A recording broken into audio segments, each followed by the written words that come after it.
दोस्तों एक बार फिर हमारे चैनल फिजिक्स पाओ में आपका बहुत बहुत स्वागत है। दोस्तों आज हम एक बहुत महत्वपूर्ण क्वेश्चन पर बात करने जा रहे हैं। ये क्वेश्चन कमेंट बॉक्स में किसी स्टूडेंट ने दिया था कि सर आप इस पर वीडियो बनाइए।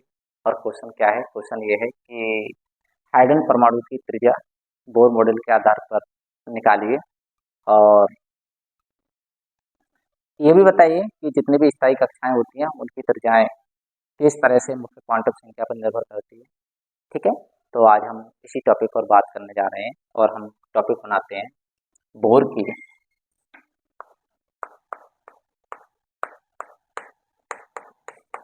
स्थायी कक्षाओं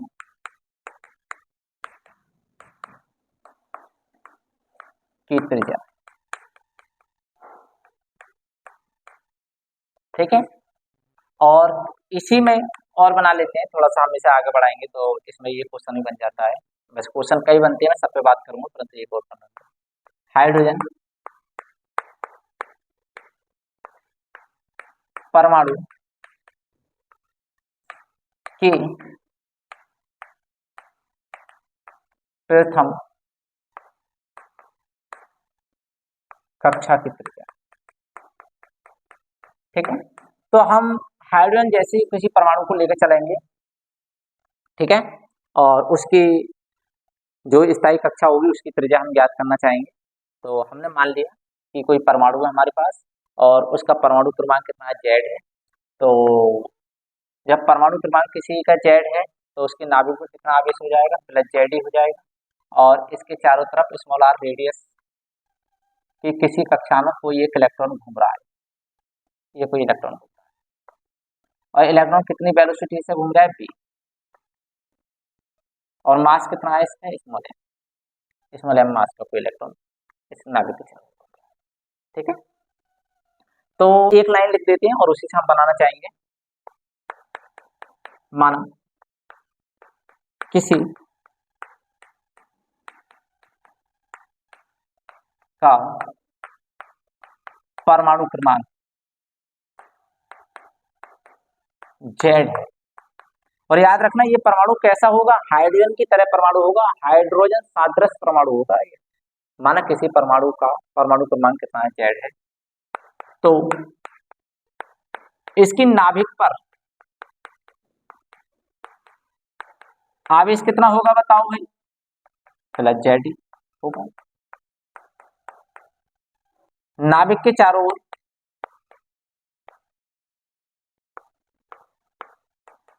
ओर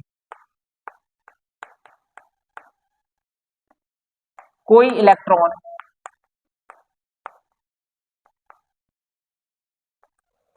घूम रहा है।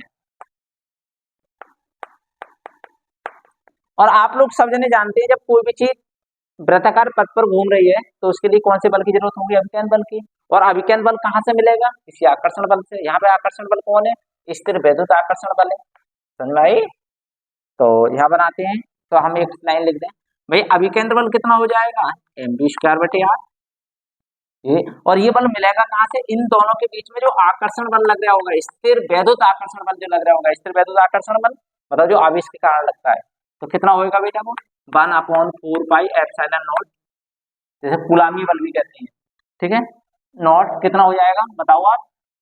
ये तो कौन हो गया? Q1, ये कौन हो गया? Q2। तो Q1 × Q2 और बटे इन दोनों के बीच की दूरी का स्क्वायर।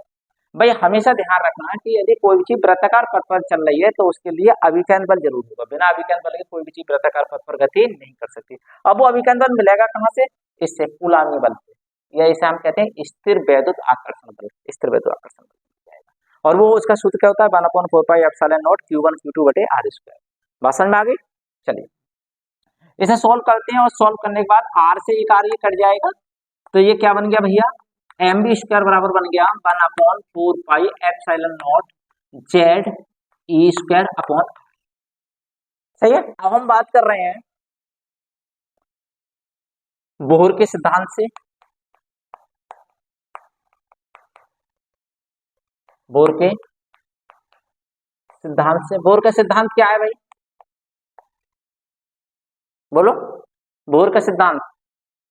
बोहर का सिद्धांत ये बात बताता है, क्या बताता है कि MBR मतलब कोणीय संवेग जो होता है वो NH/2 का ही होता है।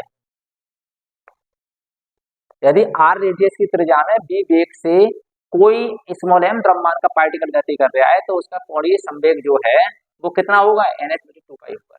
वो ये बात बताता है। अब हमें मान किसका निकालना है, अब हमें भैया मान R का निकालना है। ठीक है, किसका मान निकालना है, R का।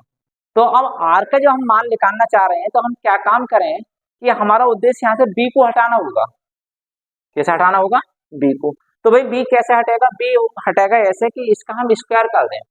ये समीकरण 1 है, ये समीकरण कितनी है, 2। इसका स्क्वायर कर दें तो क्या हो जाएगा, MB²/R²। यहाँ लिख दो,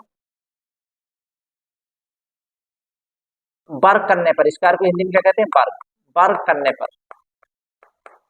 वर्ग कर दें, एक लाइन लिख देना यहाँ पे। तो वर्ग कर रहे हैं तो क्या हो जाएगा, MB², B² R² N² H² और कितना हो जाएगा बताओ, 4π²।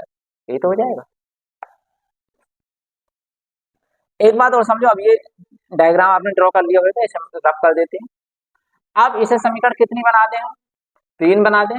और यहाँ पे लिख दें हम समीकरण 3 को भाग कर दें कितने से, समीकरण 1 से। करो साहब, तो 3 कितनी हो गई, MB²/R²। और इधर क्या हो जाएगी बताओ, MB²। और इधर कितना हो गया भाई, N² H²/4π²। और इसके बटे में कितना आ जाएगा, 1/4πε0 ये तो आ जाएगा। बोलो, B² से B² कट गया और B² काटने हमारा उद्देश्य था क्योंकि हमें तो R की में 1 m से 1 m कैंसिल हो गया तो यहाँ आ गया MR²। इसे हल करिए भाई, जब 4 पद होते हैं तो ऊपर के पद ऐसे लिख लेते हैं भैया और नीचे का उल्टा करके मल्टीप्लाई कर देते हैं। तो करो भाई, यही तो बन जाएगी कंडीशन। अरे भाई जब ये कंडीशन बन गई तो R से देखो एक R भी कट गया और ऊपर बन गया कितना, ये 4 से 4 भी कैंसिल कर दो, 1 पाई से ही π² कट जाएगा। तो यहाँ पे बचाएगा मेरे हिसाब से MR बराबर बचा है आपका N² H²/0, 1 पाई बचा है भाई, Z बचा है और E² बचा है, ये बचा है। और यदि हम R के बारे में बात करें तो R बराबर क्या हो गया, N² H²/0 और M बटे में ले आओ तो हो जाएगा πmZE²। ये हमारा एक फार्मूला बना, ठीक है। अच्छा, ये बात भी आपने नोट कर ली होगी। अब मैं तुम्हारे लिए कुछ बातें समझाता हूँ, समझिए जरा आप लोग। ये आ गया आपका फार्मूला, R N² H²/0 और इसे लिख दो πmZE²। ये बचा। अब ये जनरल हाइड्रोजन नहीं, हाइड्रोजन जैसे परमाणु के लिए सूत्र आ गया। हाइड्रोजन जैसे का मतलब, हाइड्रोजन जैसे का मतलब जिस परमाणु के चारों में, जिस परमाणु में नाभिक के चारों ओर एक इलेक्ट्रॉन घूम रहा है, ऐसे परमाणु के लिए ये सूत्र आ गया। अब यहाँ पे इस सूत्र से क्या बात पता चल रही है, ये बात पता चल रही है कि R की वैल्यू N के साथ चेंज होती रहेगी। यदि N की वैल्यू 1 बना दे तो ये पहली त्रिज्या के लिए आ जाएगा। तो चाहो तो ऐसे भी लिख सकते हो, यहाँ पे क्या लिख सकते हैं, क्योंकि R क्वांटाइज हो गया, R की वैल्यू चेंज हो रही है तो हम इसे ऐसे भी लिख सकते हैं। R को हम क्या लिख सकते हैं, Rn भी लिख सकते हैं। तो नई लाइन से ये सूत्र बन गया हमारा, Rn = ऐसा क्यों लिख दिया, क्योंकि N की वैल्यू 1 लगाएंगे तो R1 का मान प्राप्त होगा, N की वैल्यू 2 लगाएंगे तो R2 का मान ज्ञात होगा। तो R को हम क्या लिख सकते हैं, Rn लिख सकते हैं। तो Rn = बन जाएगा N² H²/0 M πmZE²। ये बचेगा। और यहाँ से क्या बात समझ में आ रही है, यहाँ से ये आ रही है कि Rn जो है, Rn किसके अनुपाती, भाई H की वैल्यू कांस्टेंट है, ε0 की वैल्यू कांस्टेंट होती है, पाई की वैल्यू कांस्टेंट होती है, इलेक्ट्रॉन का द्रव्यमान नियत होता ही है, Z की वैल्यू परमाणु द्रव्यमान की पर्टिकुलर परमाणु के लिए नियत होगा और इलेक्ट्रॉन के लिए भी होगा, मतलब इलेक्ट्रॉन का E का मान भी नियत रहता है। तो Rn अनुपाती किसके आ गया, N² का। यहाँ से क्या मतलब बात समझ में आई, यहाँ से ये पता चल गई। और ये किसकी त्रिज्या है, स्थायी कक्षाओं की त्रिज्या तो है, परमाणु के अंदर नाभिक के चारों ओर जिन कक्षाओं में इलेक्ट्रॉन घूमते हैं वो सब कैसी कक्षाएं होती हैं, स्थायी कक्षा होती हैं। तो ये स्थायी कक्षाओं की त्रिज्या तो आ गई, ठीक है। अब तो यहाँ से आपने क्या देखा, यहाँ से आपने ये देखा कि भाई स्थायी कक्षाओं की जो त्रिज्याएं होती हैं, चाहो तो आप ये लिख सकते हैं, किसी परमाणु की स्थायी कक्षाओं की त्रिज्या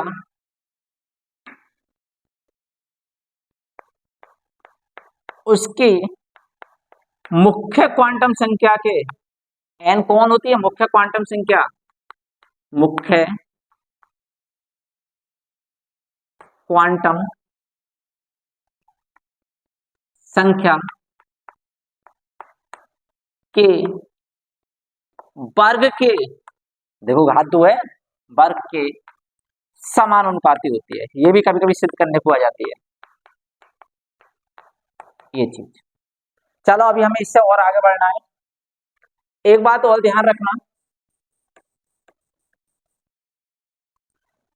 यदि यहां पर मैं n की वैल्यू 1 z की वैल्यू 1 लगा दूं, तो z की वैल्यू किसके लिए होती है? परमाणु के लिए, हाइड्रोजन परमाणु के लिए। तो यहां लिख सकते हैं हाइड्रोजन परमाणु के लिए। हाइड्रोजन परमाणु के लिए सूत्र बन जाएगा Rn बराबर n square h² epsilon not upon pi m e square. Z की वैल्यू 1 हो गई, ये हाइड्रोजन परमाणु के लिए हो गया। अब हाइड्रोजन परमाणु की पहली कक्षा की त्रिज्या देखें, प्रथम कक्षा की त्रिज्या, तो यहाँ पे n बराबर क्या लगा देंगे? 1। अब भाई ये तो ये किनके लिए फार्मूला बन गया? ये हाइड्रोजन परमाणु के लिए बन गया, क्योंकि हमने जेड की वैल्यू 1 लगा दी। और ये किसके लिए था? हाइड्रोजन जैसे परमाणु के लिए था। समझ में आई बात? अब n की वैल्यू 1 लगा दी, जब n की वैल्यू 1 लगा दी तो R1 बराबर क्या आ जाएगा? R1 बराबर आ जाएगा, n की वैल्यू 1 लगा दी हमने, h² एप्सिलॉन नॉट बटे पाई m e स्क्वायर आ जाएगा, ये आ जाएगा। और इसकी यदि हम वैल्यू निकालें, h की वैल्यू लगा दें, एप्सिलॉन नॉट की लगा दें, पाई की लगा दें, m की लगा दें, e की लगा दें, तो इसकी जो वैल्यू आ जाती है भाई, वो आती है 0.529 एंगस्ट्रॉम, ये आ जाती है। और ये हाइड्रोजन एटम की प्रथम कक्षा की जो त्रिज्या आती है, हाइड्रोजन एटम की प्रथम कक्षा की जो त्रिज्या आती है, इसे बोर त्रिज्या भी कहते हैं। बोर त्रिज्या जानती हैं आप क्या होती है? हाइड्रोजन परमाणु की प्रथम कक्षा की जो त्रिज्या होती है उसको हम बोर त्रिज्या भी कहते हैं। तो आपसे पूछे बोर त्रिज्या क्या होती है, तो आप कह देंगे हाइड्रोजन परमाणु की प्रथम कक्षा की जो त्रिज्या होती है उसे हम बोर त्रिज्या कहते हैं। और उसका मान कितना होता है? 0.529 एंगस्ट्रॉम, या 0.53 भी कह देते हैं। बात समझ में आई बात?